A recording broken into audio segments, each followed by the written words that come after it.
Astaghfirullah. Bismillahirrahmanirrahim.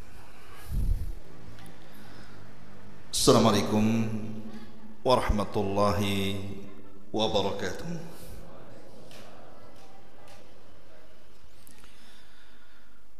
Alhamdulillah. Alhamdulillahilladzi hamdan katsiran tayyiban mubarakan fih kama yuhibbu rabbuna wa yarda.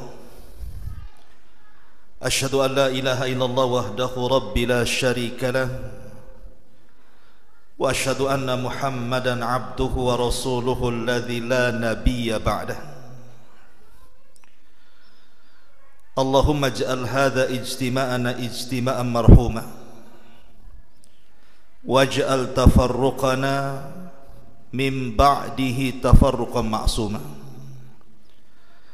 wa la taj'al fina wa la bainina syakiyan wa la mahruma. Ya muallima Adama 'allimna wa ya mufahhima Sulaimana fahimna Rabbana zidna ilman nafi'a ya rabbal alamin. Amma ba'du, ma'asyiral muslimin wal muslimat rahimani wa rahimakumullah. Alhamdulillah, di malam hari ini saya ucapkan ribuan terima kasih, jazakumullah khairan, sudah mengundang kami kemari, dan saya senang hati berjumpa dengan ikhwan-ikhwan di sini. Semoga bukan hanya kita dipertemukan di masjid ini saja, tapi mudah-mudahan juga Allah pertemukan kita di surganya Allah subhanahu wa ta'ala kelak. Nabi SAW pernah mengatakan, idza marartum birriyadil jannati fartau. Kalau kalian lewat di sebuah taman dari taman-taman sorga, singgah di situ. Sahabat bertanya, ya Rasulullah, wa mariyadul jannah? Rasul, taman-taman sorga itu apa maksudnya? Maka Nabi SAW bersabda, hilakallah wa yatadarasunahu bainahum illa nazalat alaihimus sakinah wa ghasyiyatuhumur rahmah wa haffathumul malaika wa dzakarallahu fi man indah. Tidaklah sebuah kaum berkumpul di salah satu rumah daripada rumah-rumah Allah alias masjid, dibacakan Al-Quran, dipelajari hadis-hadis Nabi di situ, kecuali Allah akan menebarkan ketenangannya, Allah akan menurunkan rahmatnya, dan para malaikat akan mengepakkan sayapnya, dan nama kita disebut-sebut di langit sana. Indahnya majlis ilmu itu, ikhwan. Datangnya saja antum kemari, kemudian setelah selesai majlis taklim antum pulang, apa kata Rasul? Kumu maghfuran lakum. Berdirilah, pergilah kalian, dosa kalian sudah diampuni. Bagaimana yang tidur Ustaz, diampuni enggak? Tak tahu pula saya. Yang jelas jangan tidur saja, dengerin sampai selesai. Pembahasan di malam hari ini, sebagaimana dijanjikan, kita akan membahas tentang fitnah akhir zaman. Artinya bicara soal huru-hara hari kiamat. Tapi tentu fitnah akhir zaman bukan hanya bicara soal tanda-tanda kiamat saja. Banyak persoalan nanti kita akan bahas, karena memang kita sendiri berada di akhir zaman. Kita tahu bahwa Nabi SAW adalah Nabi yang terakhir. Jika tidak ada umat setelah umat Rasul, maknanya kita dengan kiamat itu sudah dekat, karena tidak ada umat lagi. Wajar kalau Nabi SAW mengatakan, ana was-sa'ah kahataini, kata Rasul, saya dan hari kiamat seperti ini, saking dekatnya, dengan mengisyaratkan dua jari. saya dan hari kiamat seperti ini, kata Rasul. Artinya ketika Rasul sallallahu alaihi wasallam mengisyaratkan seperti itu, menunjukkan bahwa diutusnya Nabi sallallahu alaihi wasallam sendiri adalah bagian daripada tanda-tanda sudah dekatnya kiamat. Ditambah-tambah menurut para ulama 90% lebih tanda-tanda kiamat kecil itu sudah berlaku. Hanya beberapa persen saja yang tersisa. Artinya tinggal menginjak kepada tanda-tanda kiamat besar. Tetapi karena tanda-tanda kiamat besar ini sama pertanyaannya dengan kapan kiamat, sehingga kita tidak bisa memprediksi. Tidak bisa kemudian kita mencocok logi, karena banyak sebagian orang yang berusaha kemudian tahu kecuali Allah. Bertanya soal kapan tanda-tanda kiamat besar sama dengan bertanya kapan kiamat, karena Rasul kan tidak menyebutkan waktunya. Ketika Nabi SAW bicara soal kiamat saja, Rasul hanya menyebutkan harinya saja, kan? Hari Jumat. Hari Jumat itulah Allah Subhanahu wa taala menciptakan Adam. Hari Jumat itu Allah memasukkan Adam ke sorga. Hari Jumat Allah keluarkan Adam dari sorga. Dan hari Jumat juga Allah wafatkan Adam. Dan hari Jumat juga Allah bangkitkan kiamat. Hanya disebut harinya saja. Adapun tanggal, kemudian bulan, kemudian tahun, tidak ada yang tahu kecuali Allah. Makanya dalam hadis yang panjang sekali, hadis Jibril namanya, ulama menyebutnya induk hadis. Kalau Al-Fatihah itu induk Quran, tapi kalau induk hadis itu hadis Jibril. Kan semua ada induknya. Al-Quran disebut induknya Al-Fatihah. Kata Rasul, la salata illa bi ummil kitab. Tidak ada solat kecuali dengan menggunakan induknya Al-Quran. Apa induk Al-Quran? Al-Fatihah. Kenapa Al-Fatihah menjadikan induk Al-Quran? Karena seluruh Al-Quran itu rangkuman daripada surah Al-Fatihah. Quran itu kan terbagi tiga. Sepertiga bicara tauhid, sepertiga bicara hukum, sepertiga bicara akhlak. Dan itu semua ada dalam surah Al-Fatihah. Tetapi kalau bicara induk hadis, berarti bicara soal hadis Jibril yang datang kepada Nabi SAW bertanya soal Islam, bertanya soal iman, bertanya soal ihsan, dan semua dijawab Nabi. Jibril bertanya soal Islam, Rasul menjawabnya. Jibril bertanya soal iman, Rasul menjawabnya. Jibril bertanya soal ihsan, Rasul menjawabnya. Tapi ketika Rasul ditanya soal kiamat, Rasul tidak jawab. Apa kata Rasul? Mal mas'ulu anha bi'a'lama minas sa'il. Orang yang ditanya tidak lebih paham dibandingkan orang yang bertanya. Maknanya aku dan engkau wahai Jibril sama-sama tidak tahu. Tidak tahu. Saya dan engkau tidak tahu. Kalau Rasul tidak tahu kapan kiamat, Jibril tidak tahu kapan kiamat, muncul pula orang mengatakan tahu kiamat. Kemarin nih kan 2022 ya, akan terjadi dukhon, asap tebal di langit. Rupanya tak terjadi. Alhamdulillah tak jadi kiamat. Berarti meleset lah kan. Karena tidak bisa diprediksi kiamat itu. Memang persoalan pertanyaan kapan kiamat itu semua para nabi disibukkan dengan pertanyaan itu. Kaumnya Nuh datang kepada Nuh dan mengatakan, ya Nuh, kapan kiamat? Kaumnya Ibrahim datang kepada Ibrahim dan mengatakan, ya Ibrahim, kapan kiamat?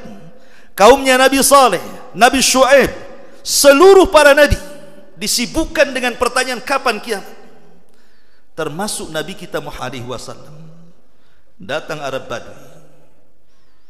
kepada Nabi SAW dan mengatakan, "Ya Rasulullah, mata sa'ah?" Rasul, kapan kira-kira kiamat? Rasul tidak mau menjawab. Orang ini bertanya lagi, "Rasul, kapan kiamat?" Rasul tak mau menjawab sampai 3 kali. Akhirnya Rasul marah dengan mengatakan, "Wa ma'adatta laha?" Dari tadi kau bertanya soal kiamat, apa yang kau siapkan tentang kiamat? Jadi pertanyaannya bukan kapan kiamat, tapi apa yang kau siapkan untuk kiamat? Apa yang kau siapkan? Karena pertanyaan kapan kiamat itu apa maksudnya? Apakah ingin melihat bagaimana kemudian gunung dihancurkan, langit digulung, bintang dijatuh-jatuhkan, air lautan diluapkan, bumi digempakan? Untuk itukah kita bertanya kapan kiamat? Kadang aneh, ada sebagian orang ketika terjadi perang Palestina dengan Israel hari ini, mereka meminta seolah-olah kalau bisa Imam Mahdi sudah muncul, kalau bisa Dajjal di situ, perang aja sekalian. Apa Anda sudah siap mengalami kiamat itu? Sehingga minta disegerakan, hebat sekali. Padahal Nabi SAW mengatakan apa? Kata Nabi SAW, "Badiru bil a'mal fitanan kakita'il lailil mudlim. Yusbihur rajul mu'minan wa yumsi kafira, au yumsi mu'minan wa yusbihu kafira, yabi'u dinahu bi aradin minat dunya."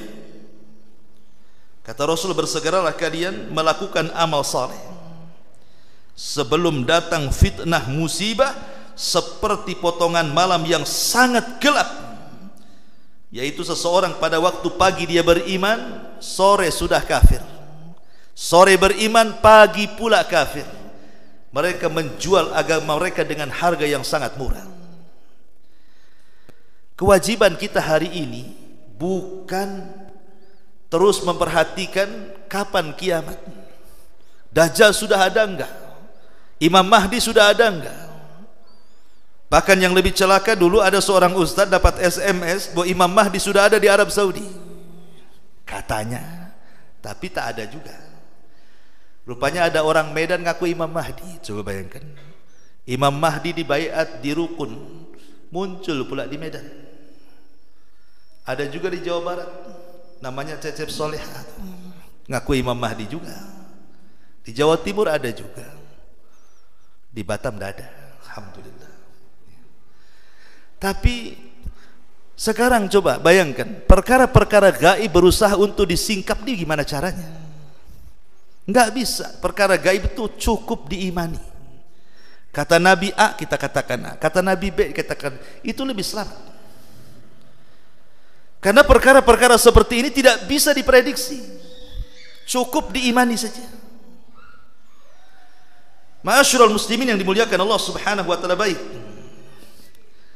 kita akan masuk membahas beberapa hadis bicara soal fitnah dulu, baru masuk pada huru hara hari kiamat, bicara soal tanda-tanda kiamat, baik yang kecil ataupun besar. Karena inilah inti daripada pembahasan di malam hari ini, fitnah akhir zaman. Ma'asyiral muslimin yang dimuliakan Allah Azza wa Jalla, ada sebuah hadis yang dikeluarkan Imam Bukhari dan yang lainnya. Kata Nabi SAW, "Badiru bil a'mali." Badiru bil a'mal, afwan, badiru bil a'mali sab'an, hal tantadiruna illa maradan mufsida, au haraman mufannida, au ghinan mutghiya, au faqran munsiya, au mautan mujhiza, au dajjal fasyarru ghaibin yuntazar, au as-sa'ah fas-sa'atu adha wa amar. Riwayat ini oleh sebagian para ulama dilemahkan, seperti Syekh Nasiruddin Al-Albani rahimahullahu taala dalam kitabnya Ahadits Adh-Dhaifah melemahkan riwayat ini. Tetapi secara makna benar. karena dikuatkan oleh beberapa riwayat yang lainnya. Kata Nabi SAW, bersegeralah kalian untuk banyak-banyak beramal sebelum datang 7 perkara. Pertama, kata Nabi SAW, hal tantadiruna illa maradan mufsida. Jangan sampai kita belum beramal sudah datang sakit yang merusak, atau kepikunan yang menjadikan dia tidak bisa beramal, atau kekayaan yang menjadikan dia melampaui batas, atau kefakiran yang melupakan agama, atau kematian mendadak, ataupun dajjal, dan itu seburuk-buruk perkara yang ditunggu. Dan yang terakhir, ataupun kiamat, dan kiamat sungguh sangat dahsyat akibatnya. Nabi SAW di sini mengatakan kepada kita, ikhwan, sekarang ini orang semakin jauh dari Nabi itu kondisinya bukan semakin baik. Kata Anas bin Malik radhiyallahu an, sayati alaikum zaman walladhi ba'dahu syarru minhu. Akan datang zamannya di mana setelahnya pasti lebih buruk dibandingkan sebelumnya. Karena memang Islam itu yang terbaik di masa Nabi kan. Kemudian di masa tabi'in, kemudian di masa tabi'ut tabi'in, inilah Islam terbaik karena atas lisan Nabi. Khairun nas qarni, thumma alladhina yalunahum, thumma alladhina yalunahum. Sebaik-baik manusia adalah generasiku, kemudian setelahku para sahabat, kemudian setelah para sahabat para tabi'in. Itulah yang disebut dengan generasi salaf. Ketika lewat generasi emas ini, maka manusia semakin jauh dari mereka, maka kondisi ini semakin buruk, baik secara akidah, baik secara ibadah, baik secara muamalah, pasti akan lebih buruk. Lah, keburukan ini ditimbulkan 2 perkara. Pertama, munculnya syubhat, dan itu dari syaitan. Yang kedua, munculnya syahwat, dan itu dari hawa nafsu. Inilah 2 perkara yang merusak manusia, syubhat dan syahwat. Syubhat dari syaitan, dan syahwat itu dari hawa nafsu. Apa bedanya syubhat dengan syahwat? Saya contohkan aja ya, biar antum paham. Nabi Allah Adam alaihi salatu wassalam ketika terusir dari sorga, apa dosanya? Dosanya makan buah larangan. Kata Allah, wala taqraba hadihi syajarah. Jangan kau dekat pohon-pohon ini. Dekat makan pula. Artinya dosa Nabi Adam itu makan. Makan perkara apa? Perkara perut. Berarti bicara syahwat. Syahwat perut. Berarti dosa Nabi Adam dikeluarkan dari surga karena syahwat. Itulah yang menjadikan Adam terusir dari surga. Kemudian yang kedua, iblis. Kenapa iblis terusir dari surga? Karena syubhat. Iblis merasa lebih baik dibandingkan Adam. Ketika Allah Subhanahu wa taala mengatakan, kenapa kau tidak sujud kepada makhluk yang kuciptakan wahai iblis? Apa kata iblis? Tidak bisa. Ana khairun minhu, khalaqtani min nar wa khalaqtahu min tin. Aku lebih baik daripada Adam. Kau ciptakan aku dari api, kau ciptakan Adam dari tanah. Iblis mengkias dengan kias fasik, kias batil. Dia mengira bahwa cahaya dengan api itu mirip. Malaikat tercipta dari cahaya. Kemudian iblis merasa tercipta dari api. Api dengan cahaya lebih mirip dibandingkan tanah dengan api, dengan cahaya. Maka dia lebih baik karena mendekati malaikat. Itu prasangkanya siapa? Iblis kan? Mengatakan seperti itu. Karena ada syubhat di kepalanya, dia merasa lebih baik, sombong, takabur, akhirnya terusir dari sorga. Berarti terusirnya Adam dari sorga karena syahwat, terusirnya iblis dari sorga karena syubhat. Inilah penyakit bahaya, ini penyakit akhir zaman. Orang itu tersesat hanya 2 ini saja, terkena syubhat atau terkena syahwat. Lah makanya Nabi SAW mengingatkan di akhir zaman itu namanya cengkraman. Dua penyakit ini luar biasa. Karena yang satu merusak agama, yang satu merusak akhlak. Kalau syubhat merusak agama, kalau syahwat merusak akhlak. Sementara orang itu menjadi baik ketika akhlak dan agamanya jadi satu. Nah, itulah jadi baik orang. Tapi kalau salah satunya hilang, rusak orang itu. Karena belum tentu punya agama tak ada akhlak, atau punya akhlak tak ada agama. Tapi kalau dua-duanya punya agama, punya akhlak, jadi baiklah dia. Lah Nabi SAW mengatakan, badiru bil a'mali sab'an, bersegeralah kalian beramal sebelum datang 7 perkara.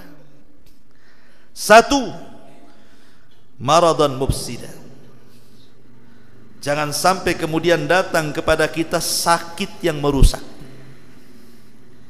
Coba lihat orang sakit itu, ikhwan. Apalagi orang-orang yang terkena stroke, yang terbaring, yang ada di kursi roda, yang ada di kasur, makan disuapi, minum diminumi, mau bergerak saja harus dipangku dan dipapa.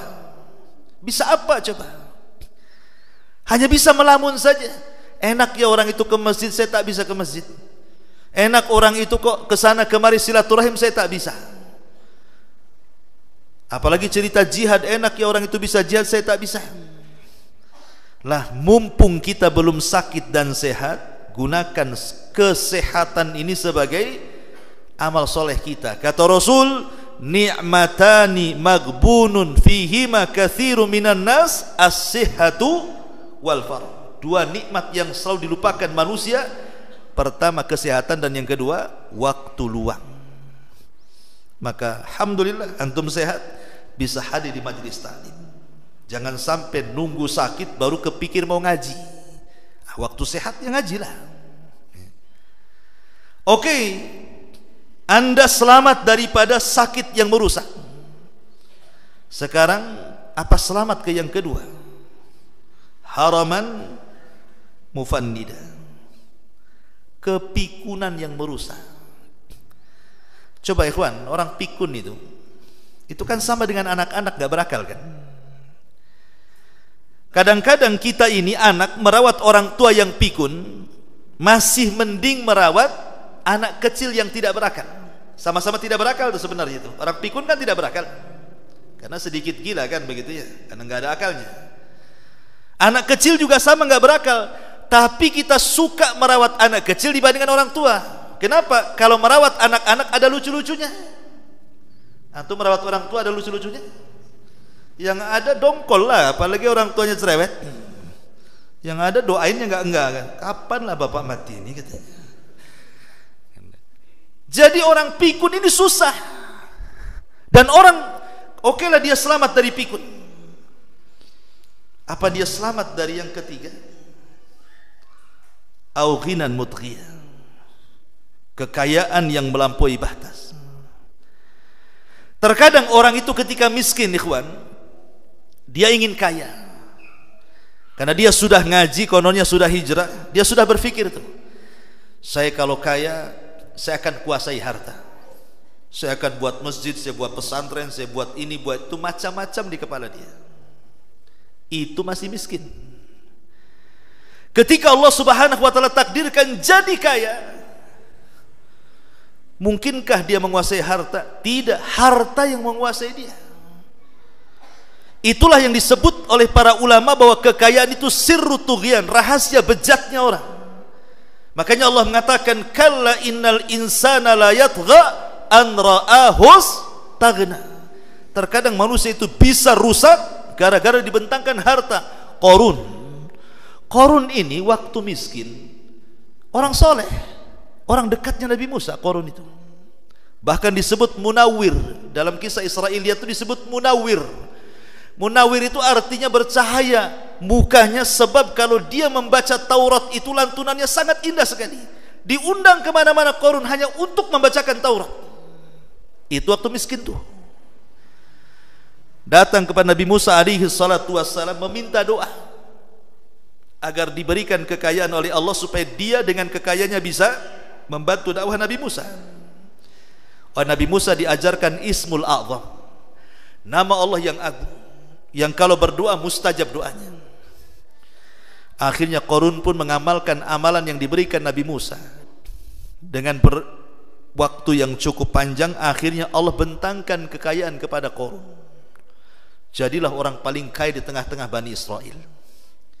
Semua usahanya lancar, tidak ada yang dihalang-halangi Allah, bahkan menjadi orang yang paling kaya dari seluruh kekayaan Bani Israel. Turun syariat zakat kepada Musa, maka Musa mengutus kepada Qarun untuk dikeluarkan zakatnya. Apa kata Qarun? Enak saja, ini kekayaan aku yang cari. Innama utituhu min ilmin indi, kata Qarun.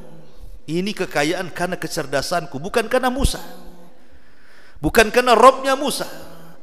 Dia tidak pernah menasabkan kekayaan kepada Allah, tapi menasabkan kekayaan kepada dirinya, kufur nikmat.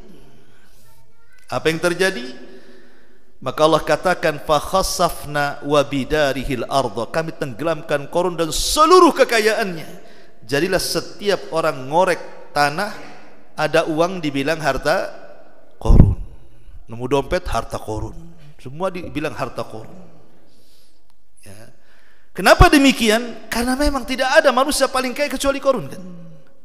Qarun ini awalnya orang baik, orang soleh, menjadi jahat karena kekayaan kan. Makanya sebelum jadi kaya yang merusak itu, beramal soleh. Jangan nunggu kaya baru beramal soleh, karena belum tentu ketika kaya dia beramal soleh tuh. Oke lah Ustaz, saya sudah kaya, enggak, saya enggak pelit kok. Saya juga beramal, saya juga infakkan harta saya. Oke, Anda selamat dari kekayaan yang melampaui batas. Apakah selamat dari yang seterusnya? Au faqran munsiya. Setelah Anda kaya, Allah buat Anda miskin. Yang miskinnya ini melupakan, tidak bisa ibadah. Kemana saja kau tak ngaji, aduh susah, makan aja susah. Tidak mungkin saya makan hadis sama ayat, saya harus kerja. Nggak hadir dia di pengajian. Alasannya apa? Cari kerja. Itu namanya kemiskinan yang melupakan. Ya. Kan bahaya nih. Kemudian oke lah Anda selamat, kemiskinan yang tidak melupakan. Saya masih ngaji walaupun miskin. Apakah selamat dari yang seterusnya? Au mautan mujhiza, kematian mendadak. Sekarang tingkat kematian ikhwatu fiddin, kalau dulu ya, biasanya yang banyak mati itu usia yang sudah tua, biasanya usia-usia di atas 60, 70, itu udah bau tanah biasa, dekat-dekat. Tapi survei membuktikan hari ini yang banyak meninggal bukan orang tua, tapi anak-anak remaja. Kenapa? Karena yang trek-trekan di jalan itu nggak ada yang usia 70. Rata-rata anak SMP, SMA kan gitu ya. Itu yang paling banyak mati itu. Jadi kakeknya belum mati, cucunya udah mati. Itu survei seperti itu kan gitu. Jadi kematian itu tidak ada tanda-tandanya. Oh ada Ustaz, tandanya sudah tua, sudah keriput, usianya sudah 8 tahun, 80 tahun. Kata siapa yang 20 tahun mati kemarin? Ya kan? Lah, kematian mendadak ini bahaya. Karena yang namanya tobat itu tidak bisa kemudian menunggu kematian kan? Harus tobat sebelum kematian. Kalau Anda ini selamat semuanya, tidak sakit yang merusak, tidak pikun yang melupakan, tidak kaya yang menjadikan orang itu melampaui batas, atau tidak miskin yang melupakan, tapi apakah Anda selamat dari kematian mendadak? Karena kita tidak mungkin selamat dari kematian mendadak, segeralah beramal kata Nabi. Oke, Anda selamat dari kematian mendadak, apakah selamat dari yang selanjutnya? Awid dajjal fasyarru ghaibun yuntadhar, atau berhadapan dengan dajjal. Sakitmu sebelum sakitmu, waktu kayamu sebelum fakirmu, waktu lapangmu sebelum sibukmu, dan waktu hidupmu sebelum matimu, kata Rasul. Kalau memang ada 5 perkara ini, jaga sebelum datang perkara-perkara fitnah yang datang bergelombang-gelombang menghantam kita. Taib ma'asyiral muslimin yang dimuliakan Allah Subhanahu wa taala. kita masuk pada prediksi-prediksi Nabi tentang akhir zaman. Dan ini harus kita yakini karena Nabi SAW yang bersabda. Kata Nabi SAW dalam riwayat Abdullah bin Mas'ud radhiyallahu anhu, sayakunu fi akhir zaman qaumun yajlisuna fil masajid hilaqan imamuhumud dunya. Hadis ini disahihkan oleh Syekh Nasiruddin Albani rahimahullah taala. Kata Nabi sallallahu alaihi wasallam, sayakunu fi akhir zaman, akan datang zamannya di akhir-akhir. Ya, kita ini akhir zaman. Sebuah kaum mereka duduk-duduk di masjid berhalaqah-halaqah, tetapi yang dibicarakan urusan dunia. Kalau dulu di zaman Rasul itu masjid digunakan untuk berbicara urusan akhirat kan. Sekarang enggak. Ketemu di masjid itu cerita bisnis, cerita dagang, cerita niaga, cerita hasil, cerita kebun, semua diceritakan. Kalau dulu masjid itu betul-betul bicara soal akhirat, masuk masjid saja sudah kebayang neraka, kebayang surga kalau dulu. Sekarang masuk masjid kebayang duit, rupiah, dolar, ringgit, semua ada. Nah, ini kan sudah akhir zaman. Orang di masjid halaqah tahfidz harusnya. Ini halaqah dunia. Sini. Ada modal enggak katanya? Di masjid ngomong begitu. Bahkan kadang-kadang transaksi jual beli di masjid. Jangankan bicara transaksi di masjid, mengumumkan barang hilang saya tidak boleh di masjid itu. Apalagi melakukan transaksi pula. Ini sudah alamat akhir zaman. Masjid bukan digunakan untuk tempat aman. Dan hari ini tidak ada tempat aman rasanya. Dulu mungkin ya Anda yang sudah tua-tua, masih kecil-kecil dulu, tempat yang paling aman itu cuma dua kan. Kalau tidak masjid, rumah. Tapi dua-duanya sekarang tak aman kan. Masjid aja dikunci, takut jam dinding hilang, mikrofon hilang, kotak infak digondol orang, nggak aman lagi. Kadang-kadang orang pura-pura sholat di masjid atau keluar bawa kotak infak kan. Ya seperti itu, sudah nggak ada aman lagi di masjid itu. Di rumah juga sama. Sekarang tidak ada tempat aman di dunia ini, karena masjid saja sudah tempat orang itu sudah berani melakukan kejahatan. Na'udzubillah tsumma na'udzubillah. Kalau tempat Baitullah, rumah Allah saja sudah tidak aman, mau cari kemana lagi keamanan coba? Dan ini sudah akhir zaman. Ini yang pertama. Kemudian juga yang kedua, hadis Abu Hurairah radhiyallahu anhu. Nabi SAW mengatakan, ya'ti 'alan nas zamanun la yubalir rajulu min aina asabal mal min halalin aw haramin. Akan datang zamannya kepada manusia, kata Rasul, manusia tidak peduli ketika mencari harta itu, apakah dia dapat harta dengan cara yang halal ataukah dia mencari harta dengan cara yang haram. Yang penting kaya di zaman sekarang, mau sikut kanan kiri depan belakang, yang penting dapat uang. Ini sudah datang zamannya. 14 abad Rasulullah mengatakan seperti ini. Akan datang zamannya manusia tidak akan peduli cara mengambil harta, apakah dengan cara halal ataukah dengan cara haram. Dan sekarang terbukti kan. Bahkan ada orang yang membuat kaidah, Ustadz, jangan cerita halal, yang haram aja susah katanya. Padahal yang halal lebih banyak dibandingkan yang haram. Kenapa dia ngomong bicara seperti itu? Makanya kalau kita lihat apa yang diprediksi Nabi SAW ini, sebenarnya sudah ada juga di zaman Rasul, tapi kan tidak sedahsyat hari ini. Contoh umpamanya, ketika Nabi SAW hijrah dari Mekah ke Madinah, kan Rasul itu melihat kota Madinah atau Yathrib di kala itu ekonomi dikuasai siapa? Yahudi kuaniko.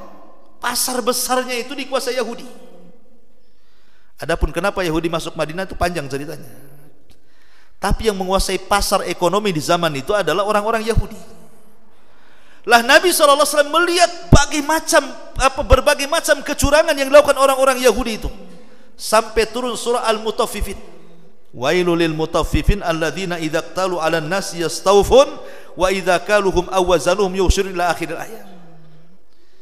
Rasul mulai mengingkari kecurangan-kecurangan itu. Sehingga Rasul mengatakan ketika melihat kecurangan-kecurangan dagangnya orang-orang Yahudi, mengatakan nanti akan datang zamannya manusia akan kembali seperti itu, tidak peduli dengan halal dan haram. Coba. Mulai mengurangi takaran, mengurangi meteran, mengurangi timbangan, curang dalam berdagang, gharar, riba, zalim dan semua antum transaksi dengan bank. Kita masuk dalam lingkaran setan. Bahkan riba sudah ada di pagar-pagar rumah orang, sudah ada di pohon-pohon kelapa, sudah ada di pohon-pohon pisang. Silakan pinjam dengan bunga yang ringan, semua ada. Di mana-mana riba. Bayangkan, saya pikir riba di bank saja, rupanya di pohon pisang ada, tempel di situ. Ini kan repot kalau sudah kayak gini. Nah, sudah ada bel, kasih tahu tuh. Isya jam berapa? Apa ini Isya ini? Bukan. Udah masuk Isya. Berarti kita sholat Isya dulu. Habis sholat Isya kita lanjut ya. Taib. Ya. Masih panjang masalahnya sampai jam 11 insyaallah ya. Ya subhanallah bihamdika asyhadu an la ilaha illa anta astaghfiruka wa atubu ilaik. Wallahu ta'ala alam. Assalamualaikum warahmatullahi wabarakatuh. Bismillahirrahmanirrahim. Bihamdillah wassalatu wassalamu ala Rasulillah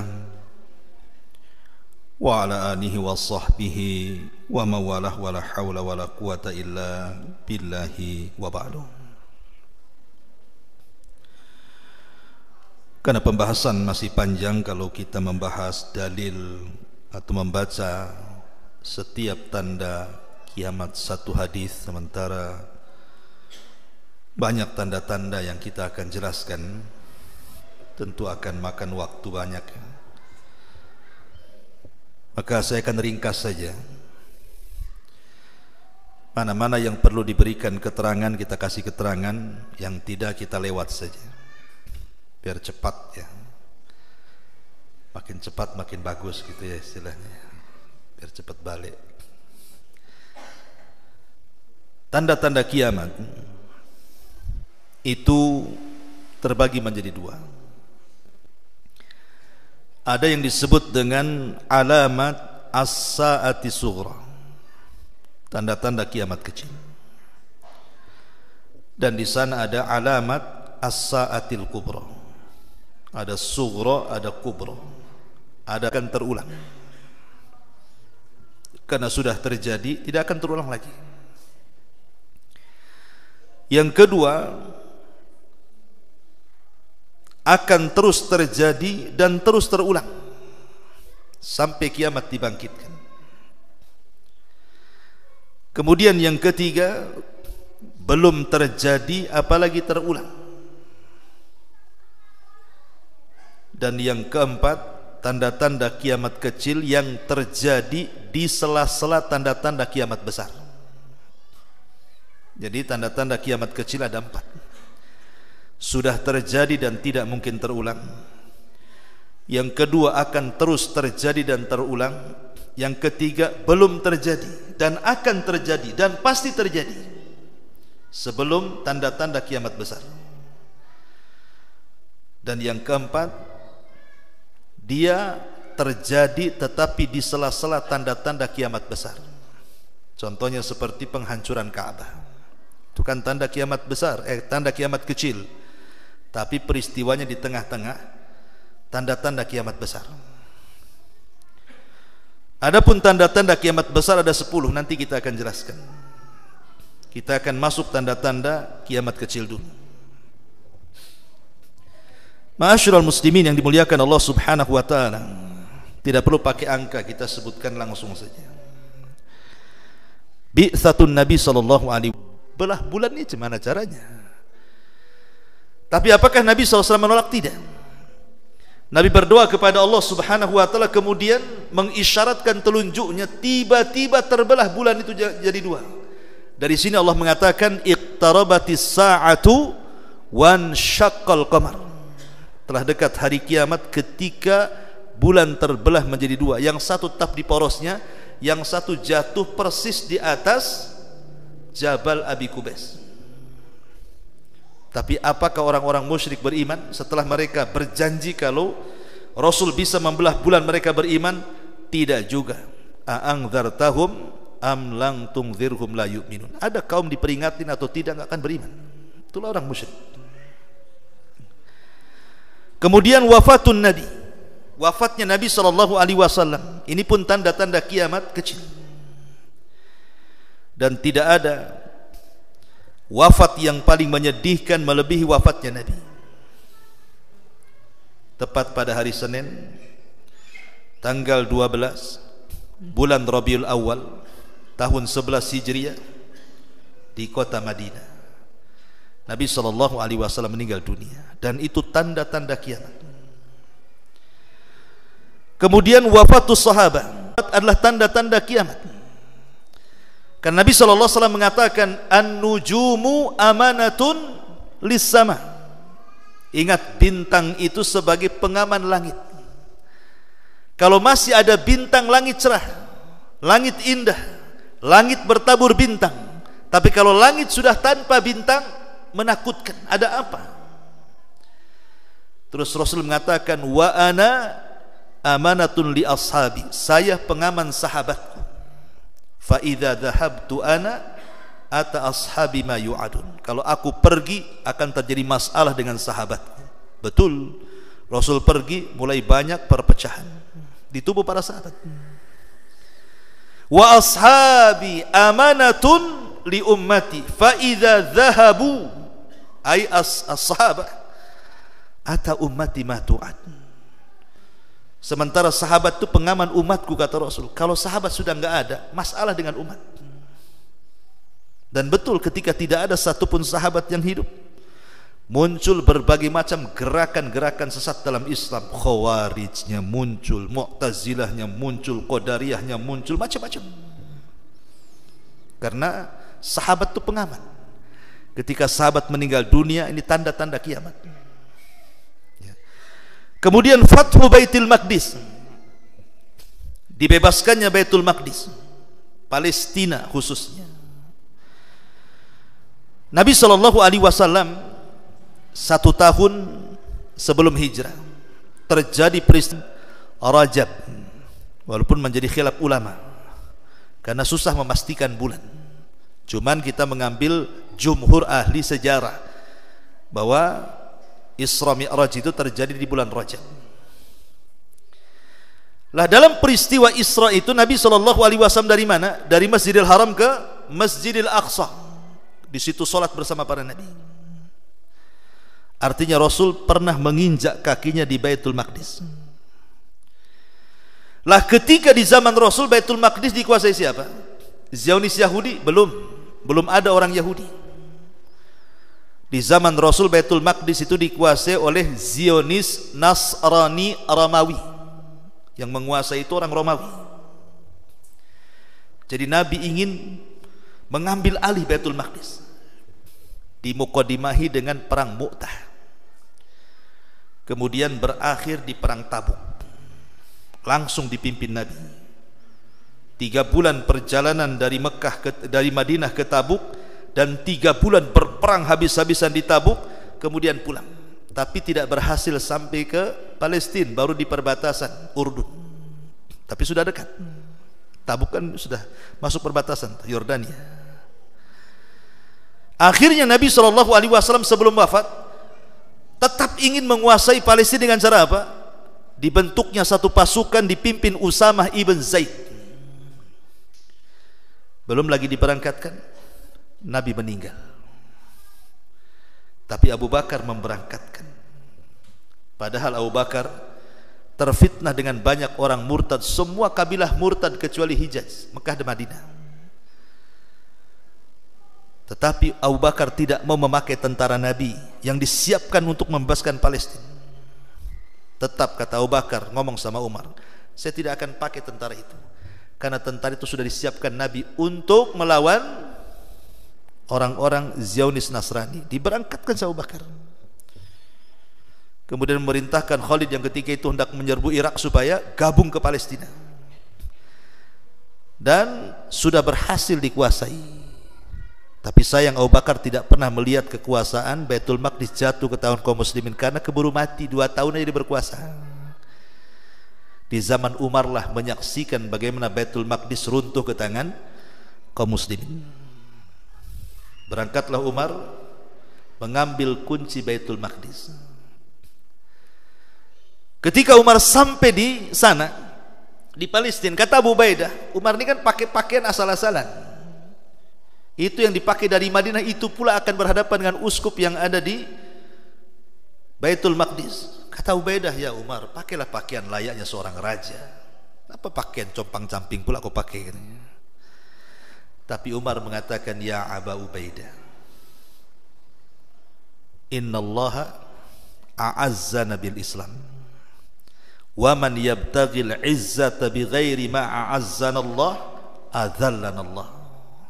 Umar, Abu Ubaidah, kata Umar, Allah memuliakan kita dengan Islam, bukan dengan pakaian. Allah itu memuliakan kita dengan Islam, bukan dengan pakaian. Siapa yang mencari kemuliaan yang bukan Allah muliakan, pasti Allah hinakan dia. Jadi hijrah itu bukan pakaian saja. Kadang-kadang banyak hijrah itu pakaiannya mantap, janggotnya mantap, cingkrangnya mantap, akhlaknya pula tak ada masalah. Islam itulah hijrah. Islam perbaiki, hati perbaiki. Intinya bahwa Baitul Maqdis di tangan kaum muslimin, dan itu dari generasi ke generasi sampai runtuh, kemudian kembali ke tangan orang-orang Nasrani, balik lagi dikuasai.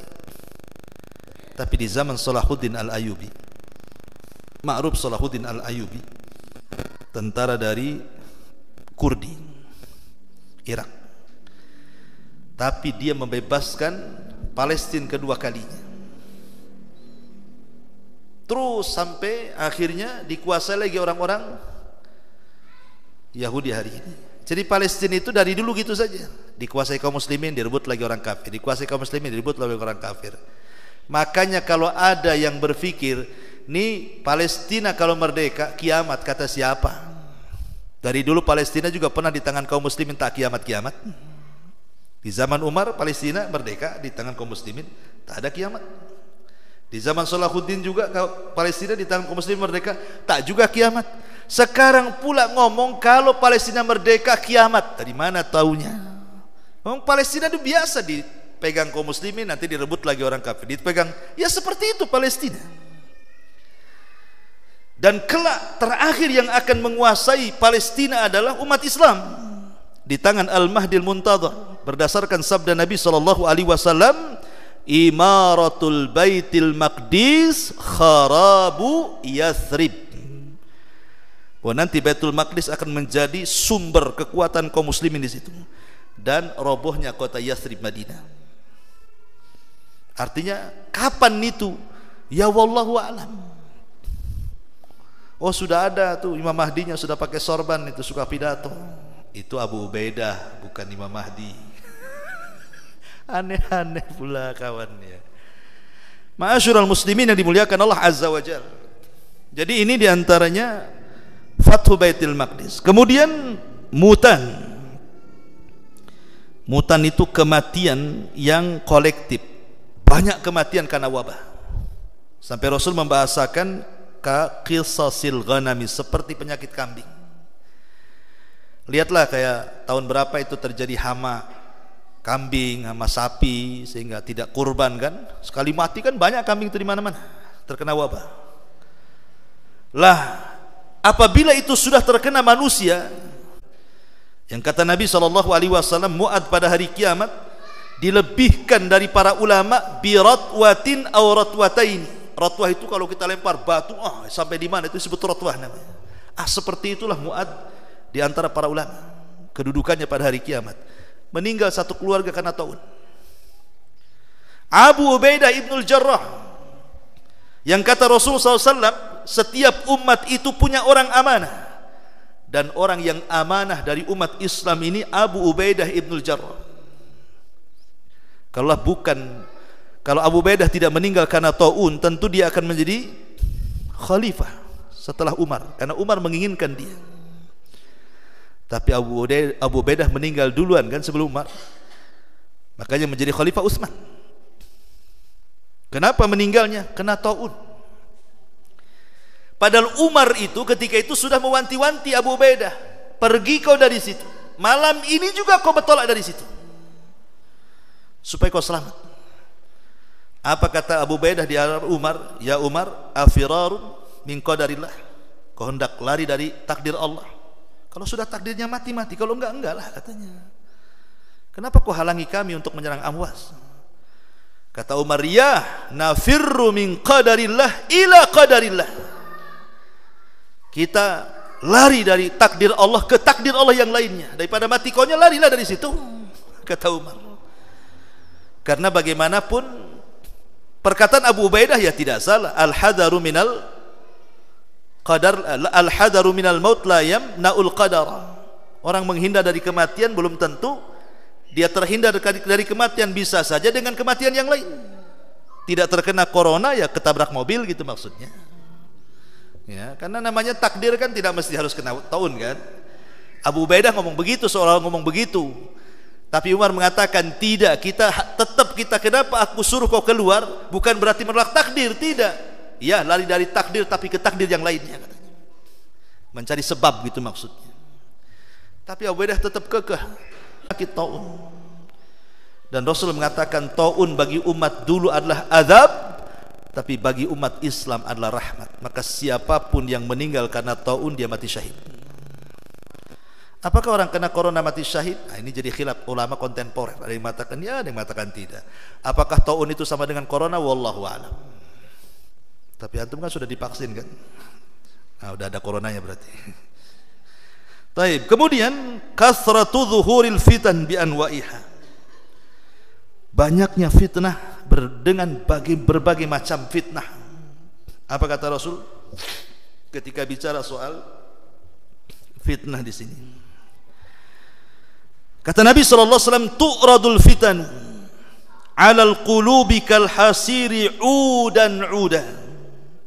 Fa ayyu qalbin ushribaha nukitat fihi nuqtatus sauda wa ayyu qalbin anqaraha nukitat fihi nuqtatu bayda hatta tasira ala qalbaini ala abyad mithla as-safa fala tadurruhu fitnatu ma damatis samawati wal ard wal akhar aswad murbadan kal quzi muzahhiya la ya'rifuna ma'rufan wa la yunkiru munkaran illa ma ushriba min hawa, kata Rasul. Akan diletakkan fitnah itu pada sisi hati atau dipaparkan pada hati-hati kalian seperti tikar yang dipintai sehelai demi sehelai, kata Rasul. Maka hati manapun bila telah tercampur atau masuknya fitnah tersebut, maka akan digoreskan padanya titik hitam. Dan hati mana saja yang mengingkarinya, maka digoreskan padanya titik putih. Sehingga hati manusia terbagi menjadi dua. Ada hati yang putih seperti batu marmer yang halus, ketika itu fitnah tidak akan membahayakan selama langit dan bumi tegak. Tapi ada hati yang hitam kelam seperti cangkir yang dibali, ketika itu dia tidak pernah mengenal mana yang ma'ruf dan mana yang mungkar. Contoh nih, anggap saja ini cangkir. Ini kalau dibuka nih tutupnya, otomatis ada lubangnya. Kita isi air, pasti air akan masuk ke dalam botol kan. Ini kalau hatinya masih bagus. Kalau hatinya bagus, botolnya masih tegaknya kayak gini nih, diisi air masuk. Tapi coba antum balik gini, diisi air dari sini, masuk nggak airnya? Itulah hati yang rusak, kata Rasul. Kalquzi muzahhiya, seperti gelas yang ditelungkupkan, nggak ada lubang pantatnya kan. Mau diisi pun ya nggak akan masuk tuh. Itulah hati yang penuh dengan maksiat, dan itu fitnah. Di akhir zaman itu macam-macam maksiat ada. Dari maksiat level rendah sampai maksiat level tinggi, semua ada. Dari dunia klinik sampai dunia perdukunan. Padahal di negeri kita kan paling subur tuh dunia perdukunan. Kalau dulu dunia kedukunan, karena dukun itu tidak ada yang benar. Apalagi dukun pakai pengacara lagi sebenarnya. Kenapa tidak pakai pengacara jin saja? Pakai pengacara manusia lagi juga. Intinya mereka pendusta, dan itu semua dosa-dosa luar biasa, kesyirikan terjadi. Belum lagi yang percaya kelenak-kelenik, tangkal sana, tangkal sini, jimat sana, jimat sini. Belum lagi tatoyurnya. Belum orang yang bersumpah selain Allah, bernadar di kuburan, macam-macam. Sampai kepada masalah dosa-dosa muamalah, dosa-dosa ghibah dan begitu seterusnya. Dan ini bisa menghitamkan hati. Lah ketika terlampau banyak dosa, kita lihat hati manusia seperti gelas yang telungkup itu. Susah membedakan yang ma'ruf, susah membedakan yang mungkar. Akhirnya kemudian yang ma'ruf dianggap mungkar, yang mungkar pula dianggap ma'ruf. Itulah yang disebutkan oleh Nabi SAW, yusaddaqu fiha al-kadhib wa yukadzabu fiha as-sadiq. Yang jujur dikatakan dusta, yang dusta pula dikatakan jujur. Yang amanah dikatakan khianat, yang khianat pula dikatakan amanah. Pencitraan. Apalagi musim politik hari ini. Ma'asyiral muslimin yang dimuliakan Allah Azza wa Jalla, apalagi cerita kejujuran ini cerita yang luar biasa. Di zaman Umar saja, kejujuran itu menjadikan sebuah perkara yang menakjubkan. Coba bayangkan, satu hari Umar ini, bahasa saya belusukan ya, belusukan kalau kepala negara masuk-masuk ke got-got itu belusukan ya kan. Ya. Tapi Umar nggak bawa wartawan, ya, jadi nggak tahu beritanya. Jadi Umar tuh belusukan malam-malam. Umar ini kan salah satu khalifah yang peduli dengan rakyatnya. Jadi dia padang pasir itu disulap menjadi tenda-tenda. Jadi siapapun orang-orang dari daerah yang ingin ngadu nasib ke kota, mungkin kalau sekarang ke Jakarta lah kan gitu, itu oleh Umar itu disediakan tenda-tenda, tinggal di situ. Ya, kalau sekarang apartemen lah, dulu tenda lah. Listriknya dipasok, makanan dipasok gitu ya. Itu di zaman Umar tuh. Rupanya listrik itu kan dijatah tuh, anggaplah jam 10 mati. Jangan dihidupkan karena itu listrik milik negara. Ketika Umar lewat di situ, ada satu tenda itu kok masih nyala lampunya. Harusnya jam 10 mati kok masih nyala. Heran Umar, kenapa tidak taat dengan peraturan? Didekatilah tenda itu. Rupanya dalam tenda itu ada percakapan seorang ibu dan anak putrinya. Umar dengar saja. Mereka berdua tak tahu ada Umar di balik tenda. Kata ibunya, nak, besok kita jual air susu, kita tambah dengan air mineral, biar banyak untungnya. Kita tambah aja air putihnya dengan air susunya. Kata anak putrinya, jangan bu, Amirul Mukminin melarang, tidak boleh curang dalam berdagang. Kata ibunya, kan Amirul Mukminin tidak tahu, padahal ada di sampingnya tuh. Tidak tahu, dia tidak tahu kok katanya. Kata putrinya, bu, walaupun dia tidak tahu, tapi Amirul Mukminin itu punya Tuhan, dan Tuhan dia Tuhan kita juga. Umar ketika mendengar anak perempuan itu berkata jujur seperti itu, takjub. Langsung pulang dia. Dikumpulkan semua anak-anak putranya, Abdullah ibn Umar, Qasim ibn Umar, banyak anak putra Umar. Apa kata Umar? Siapa di antara kalian yang siap menikah? Tiba-tiba Qasim mengatakan, saya wahai abi. Besok kita lamar. Di tenda itu ada bibit unggul tuh. Bayangkan. Di bawahnya besok Qasim bin Umar dilamarkan orang yang ada di tenda itu. Bayangkan apa ibu yang mau curang itu apa nggak gelagapan gitu. Datangi Umar disangka mau ditangkap karena curang.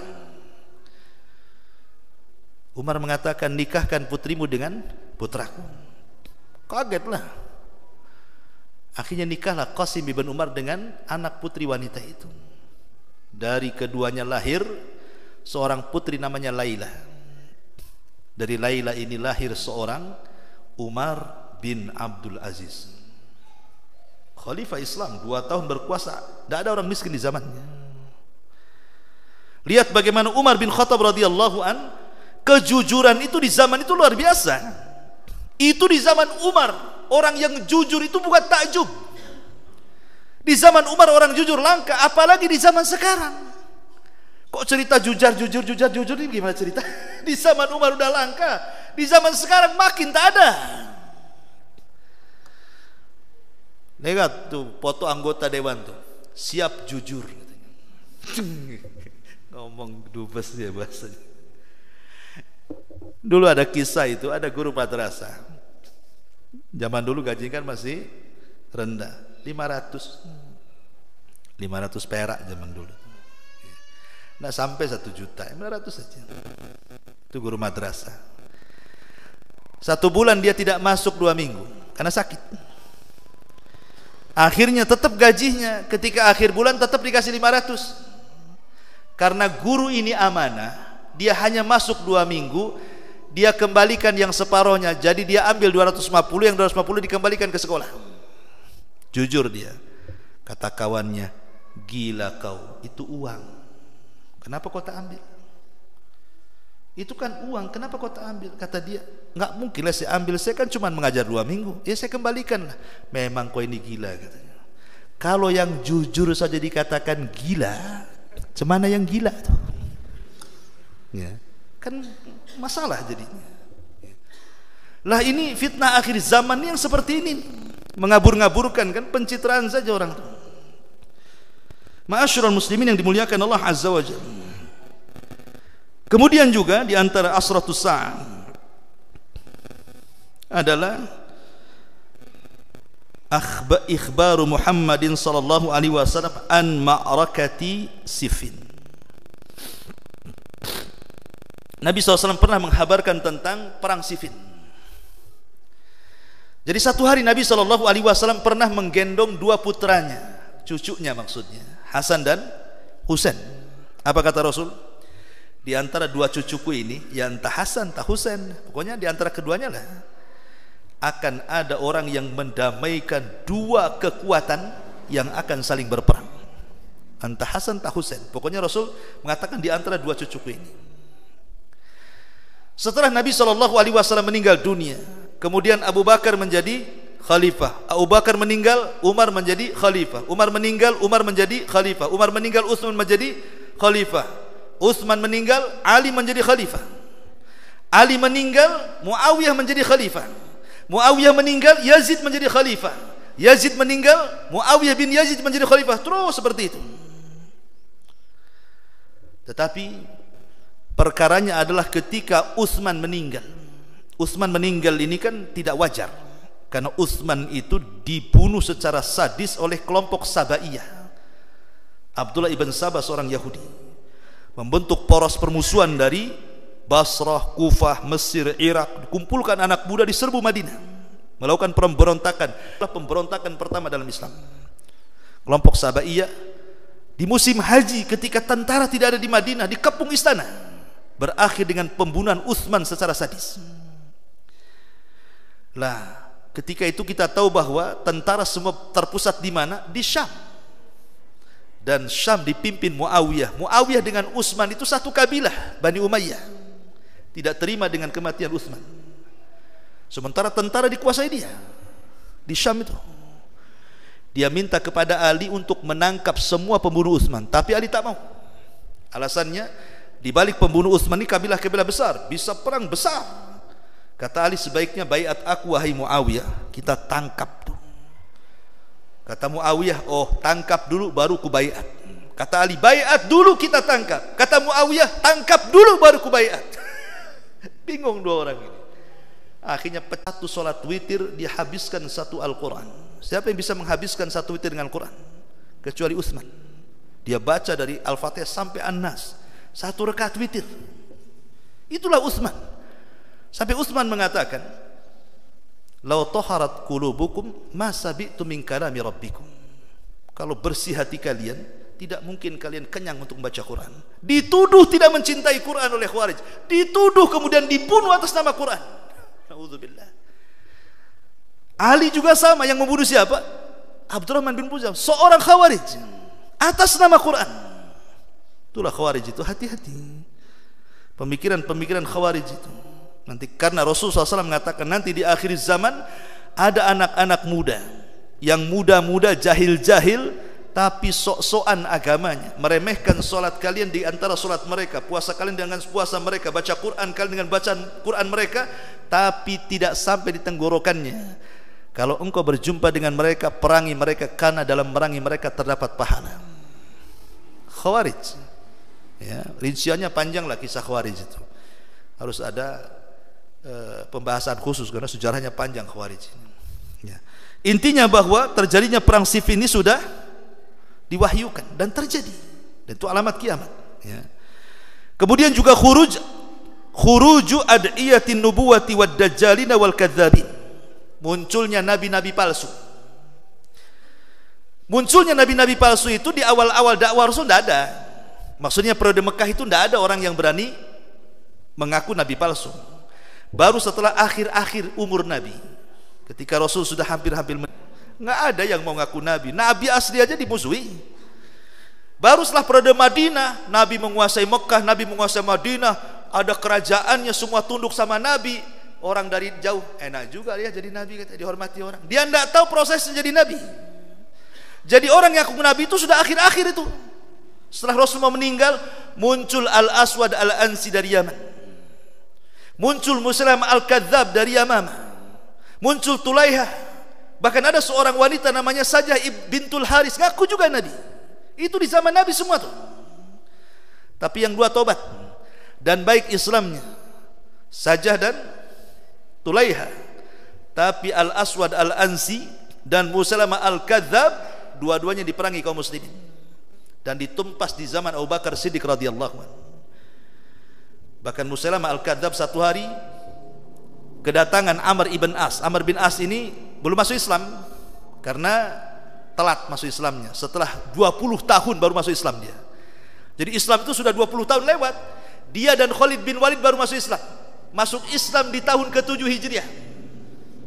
Bayangkan, periode Mekah enggak masuk Islam, Rasul hijrah enggak mau masuk Islam. Baru setelah Rasul 7 tahun, artinya kan sudah lewat 20 tahun tuh Khalid dan Amr bin As baru masuk Islam tuh. Dia namanya hidayah. Kadang hidayah cepat, kadang lambat. Jadi Amr bin As satu hari bertandang ke rumah Musailamah Al-Kadzab, si nabi palsu itu. Kata Musailamah, "Ya Amr, kau kan tetangganya si Muhammad. Kira-kira wahyu Muhammad." Oh, kata Musailamah, "Iya, semalam juga Jibril yang datang ke Muhammad, dia pun turun ke aku," katanya. Dia pun menyampaikan wahyu. Ah, kata Amr bin As, "Cemana bunyinya?" Katanya. Mulai dia berbunyi, "Ya Difda binta Difda aini, niki mata niki fa inna asfaluki fil ma wa a'laki fitin," katanya. Kodok, anak putra kodok, katanya. Surat kodok namanya. Bayangkan. Mengodoklah kau paling rendah. Nabi Rajal ibn Unfa ini diutus oleh Rasul untuk mengirim surat. Maksud surat itu menasihati Musailamah agar bertobat. Di tengah jalan Rajal ibn Unfa membawa surat dari Nabi, meninggal pula Nabi. Meninggal Nabi itu. Kemudian dia sampai ke Musailamah Al-Kadzab. Yang harusnya surat itu disampaikan kepada Musailamah Al-Kadzab, malah disembunyikan surat itu, malah kemudian ngobrol empat mata, tiba-tiba jadi pengikut Musailamah. Entah dijanjikan jabatan, entah dijanjikan apalah, pokoknya kontrak politik lah gitu. Antar Rajal ibn Unfa murtad akhirnya. Hidayah milik Allah. Pada sudah bermulazamah bersama Rasul. Al-Baqarah hatam, ketika ditawari dil-dilan politik dengan Musailamah Al-Kadzab, langsung dia murtad. Rajal ibn Unfa ini. Ini sekali lagi saya catatan, ini memang riwayatnya dilemahkan para ulama. Tapi syahidnya di sini bahwa hidayah itu milik Allah. Jangan merasa kita aman, kita tidak akan bergeming. Jangan salah, hati ini yang membolak-balikan Allah. Dari sini belajarlah istiqomah. Dan banyak-banyak berdoa, ya muqallibal qulub tsabbit qalbi ala dinik, tsabbit qalbi ala ta'atik. Baik. Kemudian juga di antara tanda-tanda kiamat yang lain adalah duhur rijalul zalama yadribuna an-nasa bisiyat, munculnya orang-orang zalim, penguasa-penguasa zalim yang mereka biasa tidak pernah meletakkan, hilangnya amanah, wa kathratul haraji, banyaknya pembunuhan. Dan ini yang terjadi sampai kata Rasulullah apa? Orang yang membunuh la yadri fi ma qatal, orang yang dibunuh la yadri fi ma qutil. Kata orang yang membunuh, kok bisa ya aku bunuh? Kata orang yang dibunuh, kenapa aku bisa dibunuh? Itu bahasanya, orang yang membunuh tidak tahu kenapa alasan dia membunuh, dan orang yang dibunuh makin bingung kenapa aku bisa dibunuh, katanya. Karena masalah parkir bunuh-bunuhan, masalah utang bunuh-bunuhan, masalah pacar bunuh-bunuhan, masalah ketersinggungan bunuh-bunuhan. Sekarang bunuh-bunuhan itu, Masya Allah, Padahal kalau kita bercerita orang bunuh-bunuhan itu, ada yang membunuh dan yang dibunuh dua-duanya masuk surga. Ada yang dibunuh dan yang membunuh dua-duanya masuk neraka. Ada yang membunuh masuk surga, yang dibunuh masuk neraka. Ada sebaliknya. Nah, gimana tuh? Ya, kok ada 4 pula di sini. Yang membunuh dan yang dibunuh dua-duanya masuk surga. Seperti apa? Seperti contohnya umpamanya orang-orang yang berjihad, kemudian orang kafir membunuh kita, kita mati syahid. Setelah membunuh kita, taubat pula dia, masuk Islam, kemudian perang, dia pula yang syahid. Orang yang dibunuh dan yang bunuh dua-duanya masuk surga. Orang yang membunuh dan yang bunuh dua-duanya masuk neraka. Itulah yang dikatakan Rasulullah apa? Al-qatilu wal maqtulu finnar. Yang dibunuh, kalau yang membunuh masuk neraka, iya Nabi. Yang dibunuh kasihan lah yang masuk neraka. Iya, karena dia apes saja. Coba dia yang tak apes, dia yang bunuh katanya. Dua-duanya masuk neraka kata Nabi.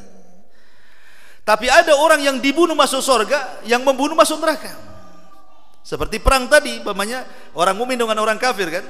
Orang Islam dibunuh oleh orang kafir, dia masuk surga. Tiba-tiba dia dibunuh juga di atas kafiran, masuk neraka dia. Atau sebaliknya. Itulah hukum bunuh-bunuh. Tapi di zaman sekarang namanya bunuh-membunuh itu luar biasa. Seolah-olah tidak ada dosa kan. Itu tanda-tanda kiamat. Tanda-tanda kiamat. Bahkan lihat bayi-bayi yang dibuang di solokan, di kardus, di tong sampah, bayi-bayi. Ya.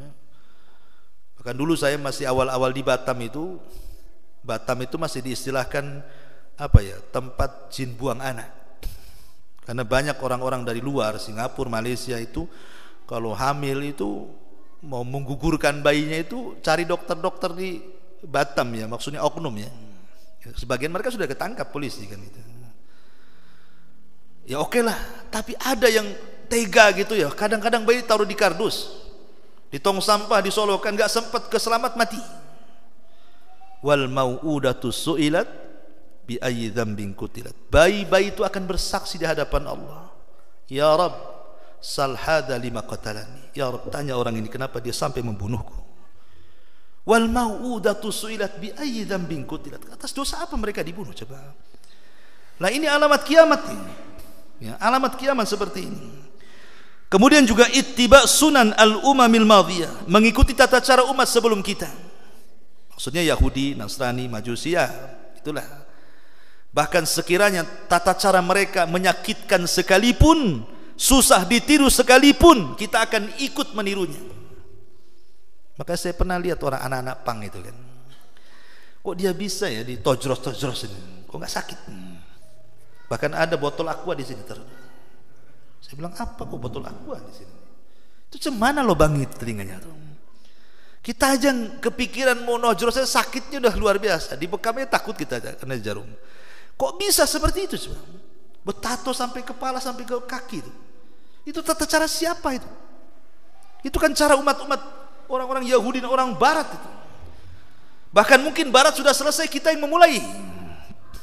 Mereka sudah nggak betato, kita yang sibuk betato. Pada awalnya niru kan. Sekarang kita pula yang kebablasan. Lah ini tanda-tanda kiamat yang seperti ini.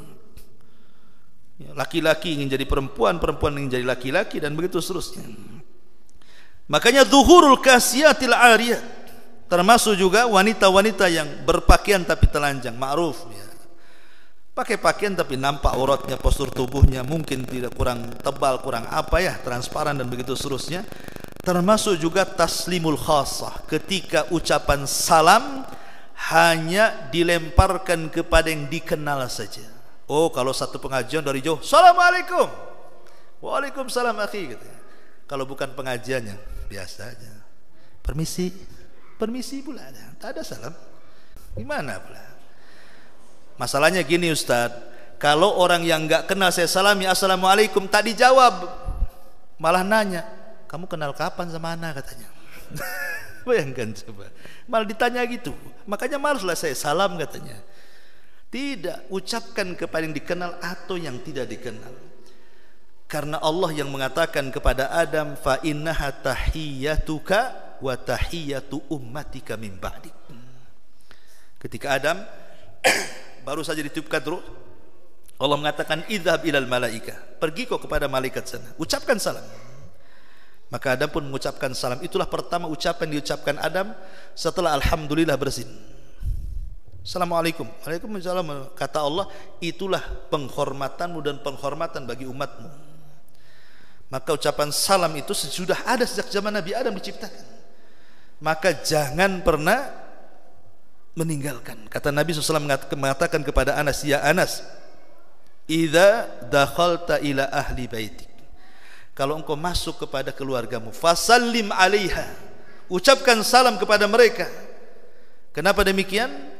Karena itu adalah ucapan berkah untuk dirimu dan untuk keluargamu.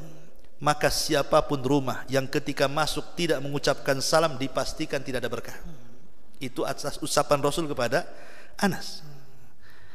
Supaya berkah rumah kita, ucapkan salam.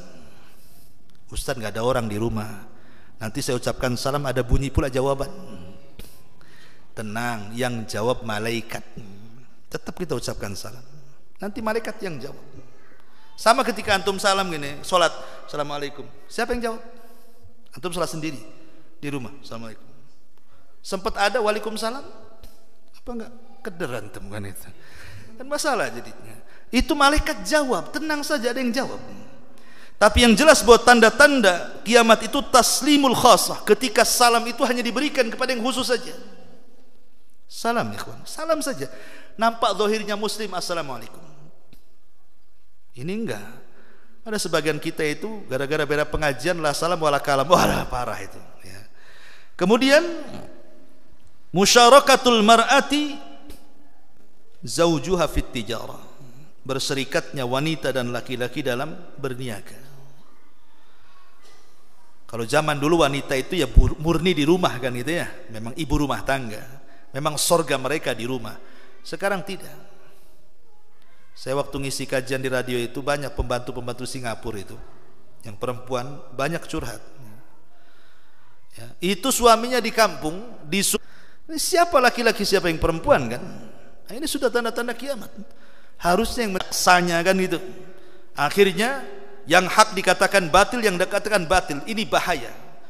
Kalau sampai seseorang membayar saksi yang bukan saksi sehingga dia bisa bersumpah dengan sumpah palsu, itu zalim. Terkadang orang yang tidak berhak dipenjara akhirnya dipenjara. Terkadang harta yang tidak boleh diambil akhirnya terampas. Terkadang nyawa yang harus dilindungi akhirnya terbunuh. Gara-gara putusan pengadilan, gara-gara saksi bayaran. Kan bahaya tuh. Saksi-saksi bayaran itu. Makanya Rasul dengan tegas, ala wa qaulu zur, ala wa qaulu zur. Sambil bangkit Rasul mengatakan, ingat jangan ada persaksian dusta. Ma'asyiral muslimin yang dimuliakan Allah Azza wa Jalla, termasuk juga ta'allumul ilmi li ghairi, putra beliau Ibrahim. Sehingga Rasul ketakutan. Sahabat makin takut lagi. Disangkanya gerhana matahari total itu karena kematian Ibrahim, karena bertepatan masalahnya. Tapi turun wahyu.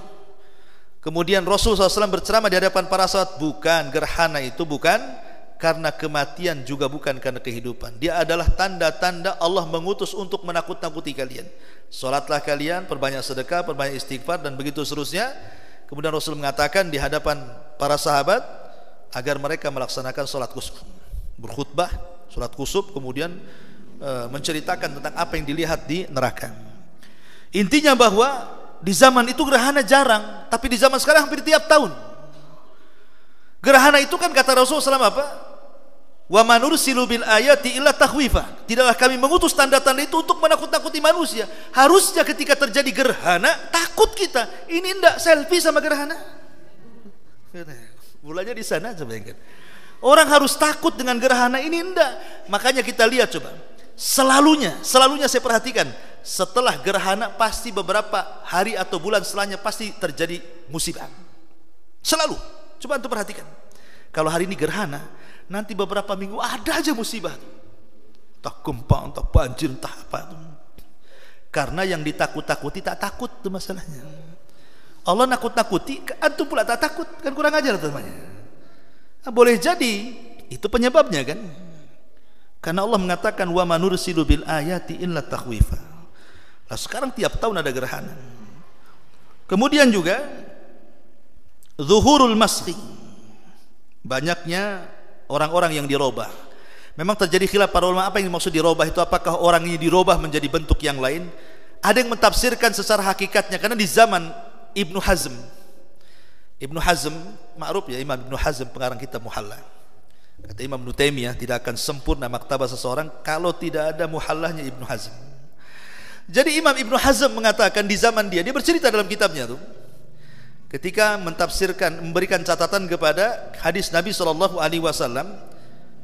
orang yang mendahului imam maka kepalanya akan diganti dengan keledai. Jadi kata Imam Ibnu Hazm, di zaman dia ada orang yang kurang ajar, nyoba-nyoba hadis ini. Mana mungkin kepala saya jadi keledai kalau saya mendahului imam, katanya. Betul-betul dia lakukan, sebelum imam bergerak dia sudah bergerak. Tahu-tahu habis sholat jadi keledai kepalanya. Itu kata Imam Ibnu Hazm. Artinya bahwa khasfun di sini maskhun itu terjadi. Tapi ada yang mengatakan bukan, karena itu kan jarang-jarang yang seperti itu. Maksudnya maskhun itu perubahan tabiat dari tabiat manusia menjadi binatang. Dan itu yang banyak kan. Sekarang banyak manusia itu seperti binatang kan, hanya makan, minum, tidur, berak, kencing, sudah. Enggak sholat, enggak zakat, enggak puasa, enggak, pokoknya kayak binatang kan. Apa bedanya dia dengan binatang kalau gitu? Maksudnya ada perubahan tabiat, itu maksudnya. Ada sebagian ulama mengatakan seperti itu. Kemudian juga zuhur fitnatil ahlas, fitnah ahlas, sarra, duhaima, itu pembahasannya panjang. Termasuk juga banyak sekali ya, ini udah 8:30 tadi saya diamanahi Ustaz sampai 8:30 katanya. Ini sudah lewat 10 menit pula, jadi saya tak amanah pula. Harusnya tadi sebelum itu ya, afwan nih, saya mencuri waktu 10 menit nih. Itu lebih sama panitia. Taib, karena ada tanya jawab, mungkin 5-10 menit kita buka tanya jawab saja ya. Nampaknya antum sudah 5 watt itunya matanya nih. Sudah kurang semangat. Kita buka tanya jawab saja. Silakan kalau ada yang mau bertanya, kita buka.